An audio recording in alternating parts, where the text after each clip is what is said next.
नमस्कार मित्रांनो, व्हिडिओ आवडला तर व्हिडिओला लाईक आणि चॅनलला सबस्क्राईब करायला विसरू नका। आज या व्हिडिओमध्ये मुन्मयी देशपांडेंनी तिच्या नवऱ्याच्या वाढदिवसानिमित्त एक खास पोस्ट केलेली आहे आणि ती सध्या व्हायरल होत आहे। त्याबद्दल आजच्या व्हिडिओमध्ये जाणून घेऊया। छोट्या पडद्यावरील मालिका किंवा चित्रपट असो या वेब सिरीज अशा सगळ्या माध्यमातून अभिनेत्री मुन्मयी देशपांडेने आपला ठसा उमटवलेला आहे। अग्निहोत्र, कुंकू या मालिकेमुळे अभिनेत्री मुन्मयी देशपांडे घराघरात लोकप्रिय झाली। सिनेविश्वात स्वतःची वेगळी ओळख निर्माण केल्यावर मुन्मयीने वैयक्तिक आयुष्यात 2016 मध्ये स्वप्नील रावशी लग्न केलं। आता मुन्मयीने नवऱ्याच्या वाढदिवसानिमित्त अभिनेत्रीने एक खास पोस्ट केलेली आहे। ती सध्या व्हायरल होत आहे।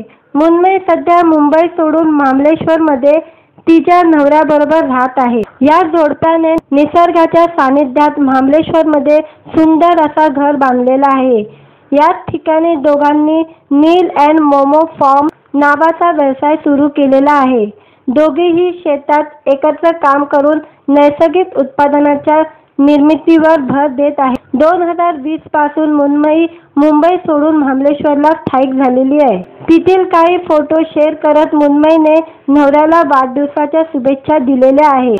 अभिनेत्रीने शेअर केलेल्या पहिल्या फोटोमध्ये नवऱ्याला मिठी मारताना आणि दुसऱ्या फोटोमध्ये मुन्मयी स्वप्नीलच्या पाठी खंबीरपणे उभी राहिलेली असल्याचं पाहायला मिळत आहे। हॅपी बर्थडे राव, मी कायमच अशी निवांतपणे तुझ्या पाठीशी असेल, आय लव्ह यू असे कॅप्शन मुन्मयीने या फोटोला दिलेले आहे। दरम्यान नम्रता सबेराव, सुकन्या मोने, सुगंधा खाडेकर, उदय टिळकेकर यांनी देखील मुन्मयीने शेअर केलेल्या फोटोवर कमेंट करत स्वप्नीलला वाढदिवसाच्या शुभेच्छा दिलेल्या आहे।